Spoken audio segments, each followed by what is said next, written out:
કેમ છો દોસ્તો? મજામાં ને? ધોરણ 11 કોમર્સ નામાના મૂળતત્વ એમાંથી પ્રકરણ નંબર 1 હિસાબી પદ્ધતિ અને તેના પારિભાષિક શબ્દો. આ પ્રકરણની એક મજા છે. મજા એટલે તો કે હમણાં ચારે બાજુ પૈસા પૈસા ઉડતા હશે. આ બાજુ હશે તો પૈસા, આ બાજુ હશે તો રૂપિયા, આ બાજુ તો ડોલર. તમારે પૈસાની જ વાત કરવાની છે અને પૈસાની વાત કરીએ એટલે બધાને મજા આવે. એ પ્રકારનું પ્રકરણ છે કે જેની અંદર તમને એવું લાગે કે તમે ઇન્વોલ્વ છો, તમે પોતે જ એમાં ઘડાયેલા છો. દરેક વ્યવહાર આવશે એ વ્યવહાર તમને સાંકળીને આપણે રજૂ કરી શકીએ, પોતાની જાતને તમે એમાં રજી કરી શકો. એવો સરસ હિસાબી પદ્ધતિ, પૈસાનો હિસાબ કરવાનો, કેટલા જ્ઞાન, કેટલા આવ્યા, કેટલા ચૂકવવાના, કોક પાસેથી લીધા હોય પૈસા ચૂકવવાના હિસાબ રાખવો પડે ને, એને હિસાબ કહેવાય, એને એકાઉન્ટ કહેવાય. આપણું દેશી એકાઉન્ટ, આ થોડુંક પદ્ધતિસરનું એકાઉન્ટ છે. એટલે આપણે હિસાબી પદ્ધતિની વ્યાખ્યા જોઈ હતી, પણ ફરીવાર આપણે રિપીટ કરશું અને તેને આધારે હિસાબી પદ્ધતિના હેતુઓ કે ઉદ્દેશો ક્યાં છે એની ચર્ચા કરશું. હેતુઓનો મતલબ તો કયા કારણોસર કોઈ પણ કામ કરવામાં આવે છે તે ઉદ્દેશ, ઓબ્જેક્ટિવ. તમે ધોરણ 11 અને 12 કોમર્સ કરો તેનો મતલબ શું છે કે તમે કોમર્સમાં આગળ વધવા માંગો છો, એવો તમારો ઉદ્દેશ છે, ઓબ્જેક્ટિવ છે. એમ હિસાબી પદ્ધતિ, હિસાબો લખવામાં આવે છે તો તેની પાછળના કયા ઉદ્દેશ છે, કયા કારણો છે, હેતુઓ, એની ચર્ચા કરશું. એ ચર્ચા કરતા પહેલા આપણે એની જે વ્યાખ્યા છે એ વ્યાખ્યાને ફરીવાર રિપીટ કરશું અને વ્યાખ્યા રિપીટ કરશું એટલે ઓટોમેટિક એની અંદર આ બધી બાબતો આવી જશે. વ્યક્તિના કે ધંધાના આર્થિક વ્યવહારોને ચોક્કસ સમય પૂરતા ચોપડામાં પદ્ધતિસર નોંધવાની રીત અને નામો કહે છે. કોઈ પણ વેપારી ધંધો કરતો હોય, વેપારી દ્વારા જે આર્થિક વ્યવહારો કરવામાં આવતો હોય ચોક્કસ સમય દરમિયાન, 1 મહિના દરમિયાન, 2 મહિના દરમિયાન, અહીંયા ચોક્કસ સમયનો મતલબ છે 1/4 એટલે કે 1 એપ્રિલ થી શરૂ થાય અને 31/3 પૂરો થાય. તો પદ્ધતિસર નોંધવાની રીતને શું કહેવામાં આવે છે? નામું કહેવામાં આવે છે. આ હિસાબી પદ્ધતિની સરળ વ્યાખ્યા છે. ફરીવાર, વ્યક્તિના કે ધંધાના, વ્યક્તિ એટલે કે જે માલિક છે તે, ધંધો એટલે એક આખી વેપારી પેઢી, એના આર્થિક વ્યવહારો, લેવડ દેવડના વ્યવહાર. એક ખરીદી કરવી હોય તો પૈસા આપીને ખરીદી કરી શકાય, કા ઉધારમાં ખરીદી કરી શકાય. એટલે કે વેપારી દ્વારા જે આર્થિક વ્યવહારો કરવામાં આવ્યા છે તે એને એક ચોક્કસ સમય એટલે નક્કી કરી દીધું.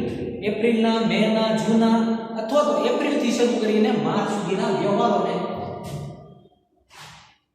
ચોપડામાં પદ્ધતિસર નોંધવાની રીત, અને ચોપડામાં પદ્ધતિસર એની નક્કી કરવામાં આવેલી પદ્ધતિએ જે નોંધ કરવામાં આવે છે તેને નામું કહેવામાં આવે છે, એટલે કે હિસાબી પદ્ધતિ કહેવામાં આવે છે. હવે આ વ્યાખ્યાને આધારે હિસાબી પદ્ધતિના હેતુઓ ક્યાં ક્યાં છે અને તેના ઉદ્દેશો ક્યાં ક્યાં છે એની ચર્ચા કરીએ. સૌથી પહેલો વ્યવહારની આર્થિક અસરો નોંધવાનો. હિસાબી પદ્ધતિનો હેતુ, હિસાબી પદ્ધતિનો ઉદ્દેશ શું છે?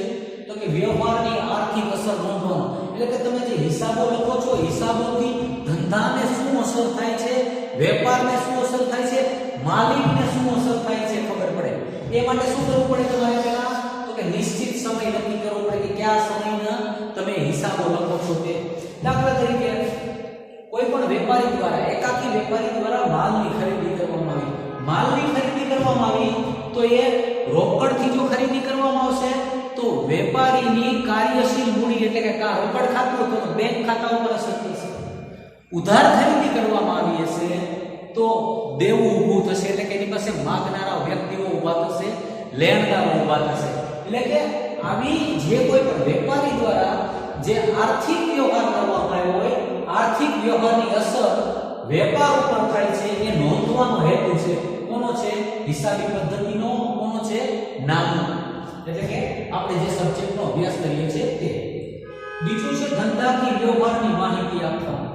હવે તમે સ્કૂલમાં ઘણીવાર જતા હશો ને ત્યારે સર એમ કહેતા હશે કે લાવો અત્યાર સુધીનું મેં તમને જે સ્ટડી કરાવ્યું છે બધું લાવો. એટલે જે લોકોની બુક તૈયાર હશે એ લોકો તાત્કાલિક બતાડી દેશે. અને અને જે લોકોની તૈયાર નહીં હોય શું કહેશે કે સર હું કાલે આપીશ કે ઘરે રહી ગઈ છે. સંપૂર્ણ માહિતી આપણે નોટ કરેલી હોતી નથી. જો હિસાબોની અંદર બધી જ માહિતી નોંધ કરેલી હોય તો ધંધાકીય વ્યવહારની માહિતી જ્યારે આપવાની વાત થાય ત્યારે તમે દરેક પ્રકારની માહિતી આપી શકો. દાખલા તરીકે જે હિસાબો લખેલા છે એ હિસાબો પરથી કેટલી ખરીદી થઈ, કેટલું વેચાણ થયું, ખરીદીમાં કેટલી ઉધાર થઈ, કેટલી રોકડ થઈ, વેચાણમાં કેટલું રોકડ થયું, કેટલું ઉધાર થયું, એવી રીતે કેટલો ખર્ચ થયો, કેટલો ઉપજ થયો, આ બધી જ બાબતો આપણને ક્યાંથી મળે? હિસાબો લખેલા હોય તો. એટલે પહેલો હેતુ શું હતો? વ્યવહારની આર્થિક અસર નોંધવાનો. બીજું છે ધંધાકીય વ્યવહારની માહિતી આપવાનો. ત્રીજું છે ભવિષ્ય માટે ઉપયોગી માર્ગદર્શન.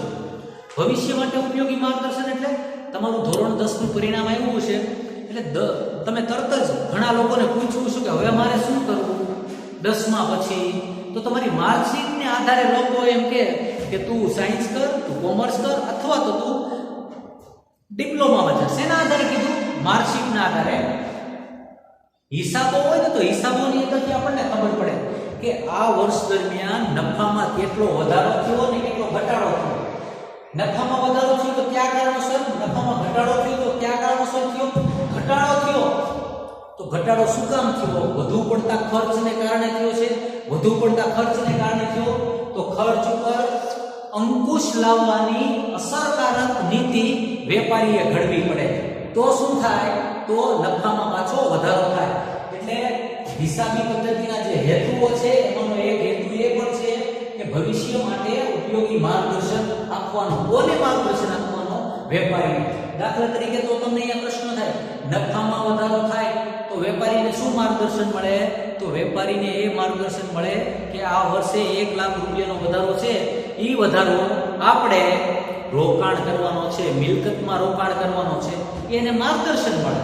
એટલે ટૂંકમાં હિસાબી પદ્ધતિના જે અલગ અલગ હેતુઓ છે તેમાં વ્યવહારની આર્થિક અસરો નોંધવાનો, ધંધાકીય વ્યવહારની માહિતી આપવાનો, ભવિષ્ય માટે ઉપયોગી માર્ગદર્શન આપવાનું. આ દરેક બાબત તમે એની વ્યાખ્યા અને લક્ષણો ઉપર આધારિત છે. પછી છે નફો કે નુકસાન જાણવાનું. વર્ષના અંતે શાળા દ્વારા તમારી પરીક્ષા લેવામાં આવે અને પરીક્ષા લે એના ઉપરથી ખબર પડે વિદ્યાર્થી પાસ થયો કે નાપાસ થયો.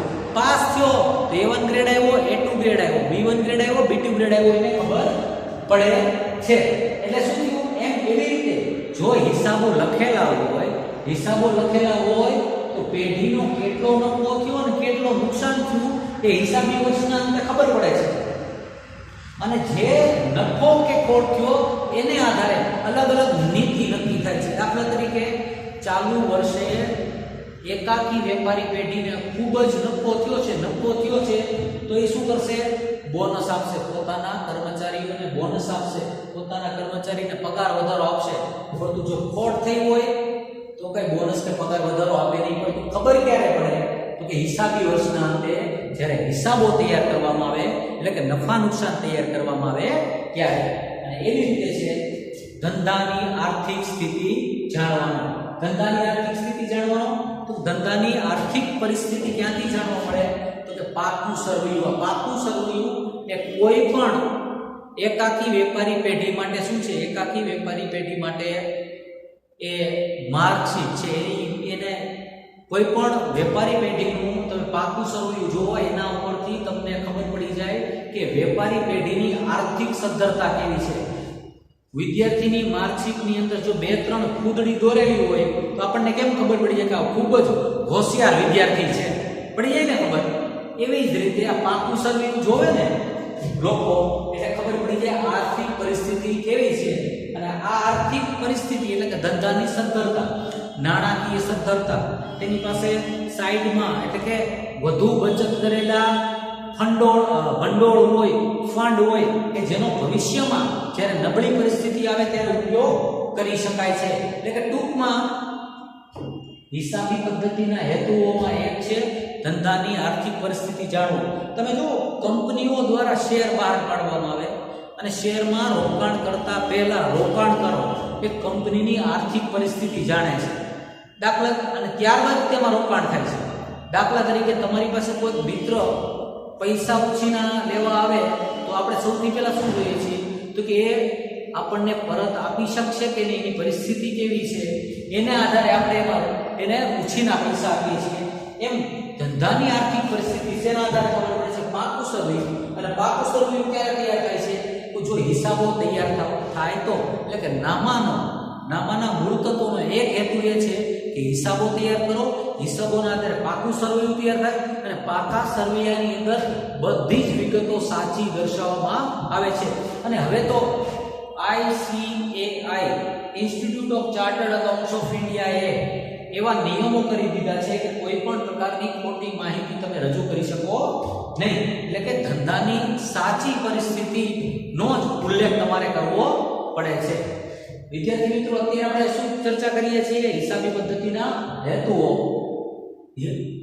આ બધા જ હેતુઓની ચર્ચા કરીને હવે પછી આપણે ઉપર બે ત્રણ વિગત જે લખી છે હવે એની ચર્ચા કરીએ તો તમને એમ થશે કે સાહેબ તો ઊંધું કરે છે, પહેલા એની ચર્ચા કરવાની હોય અને પછી એની ચર્ચા કરવી હોય. પણ હવે તમે સમજો, આ છે ધંધાકીય પ્રવૃત્તિ. ધંધાકીય પ્રવૃત્તિ ચલાવવા, દોડાવવા અને વિકસાવવા શેની જરૂર પડે છે?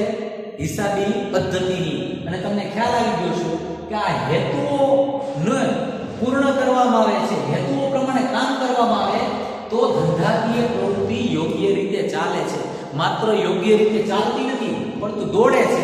અને જે વેપારી પેઢી દોડતી હોય, સતત દોડતી હોય, એનું ડેવલપમેન્ટ થાય છે. એક બિઝનેસમાંથી બે બિઝનેસ થાય, 1 લાખમાંથી 2 લાખનો નફો થાય છે, 2 લાખમાંથી 4 લાખનો નફો થાય છે.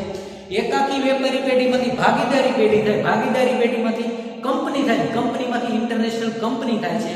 પરંતુ શું થાય છે કે હિસાબી પદ્ધતિના હેતુઓને મૂળભૂત રીતે પાલન કરવામાં આવે તો આ બધી બાબતો મળે છે. એટલે કે હેતુઓની આપણે ચર્ચા કરીએ એટલે સ્વાભાવિક રીતે ધંધાકીય પ્રવૃત્તિને એકાકી વેપારી પેઢીને એના માલિકને ધ્યાનમાં રાખીને બધી વાતો થાય છે.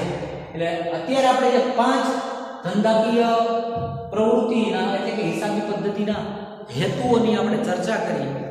આ હેતુઓનો જ્યારે તમે અભ્યાસ કરો ત્યારે ખાસ કરીને ટેક્સ્ટ બુક સાથે રાખજો તો તમને વધારે સમજાશે. આ લેક્ચર દરમિયાન કોઈ પણ પ્રકારની સમજણમાં કંઈ ન સમજાય તો તમે મને કોમેન્ટ બોક્સમાં લખીને મોકલજો. આપણે વધુને વધુ સરળતાથી કેમ તમે સમજી શકો એવા પ્રયત્ન કરશું, એવા ઉદાહરણ આપવાનો પ્રયત્ન કરશું.